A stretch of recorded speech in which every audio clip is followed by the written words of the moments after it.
सबरी की भक्ति का प्रसंग भारतीय पौराणिक कथाओं में अत्यधिक महत्वपूर्ण है। ये कथा रामायण में आती है और भगवान श्री राम के प्रति सबरी के अनन्य प्रेम और भक्ति को दर्शाती है।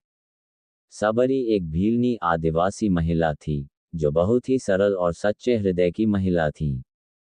वह गुरु मतंग ऋषि की शिष्या थी, जो उनको ईश्वर की भक्ति के मार्ग पर चलने के लिए प्रेरित करते थे। जब मतंग ऋषि का देहांत हुआ, तो उन्होंने सबरी को यह आशीर्वाद दिया कि भगवान श्री राम स्वयं उनसे मिलने आएंगे। सबरी ने अपने गुरु के इस वचन को सत्य मानकर श्री राम के आगमन की प्रतीक्षा में दिन रात भक्ति में लीन हो गईं।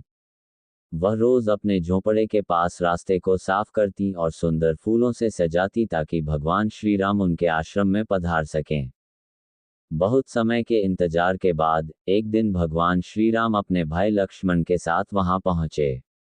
सबरी को जब पता चला कि भगवान श्री राम उनके आश्रम में आए हैं, तो उनकी खुशी का ठिकाना नहीं रहा।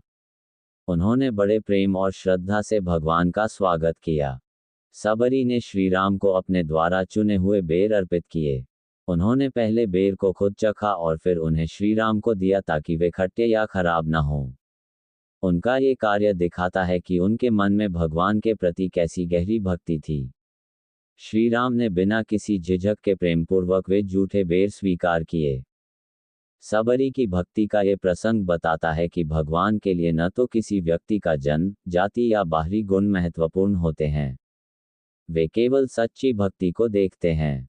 सबरी का ये प्रेम और निस्वार्थ सेवा का भाव रामायण में भक्ति का एक श्रेष्ठ उदाहरण बनकर स्थापित हुआ है। ये कथा दर्शाती है कि सच्चे हृदय और निष्ठा से भगवान को प्राप्त किया जा सकता है, भले ही व्यक्ति गरीब या समाज के द्वारा उपेक्षित हो। सबरी की भक्ति का ये प्रसंग आज भी हर किसी को ये प्रेरणा देता है कि बिना किसी दिखावे और लालच के भगवान की भक्ति की जाए तो उनकी कृपा अवश्य प्राप्त होती है।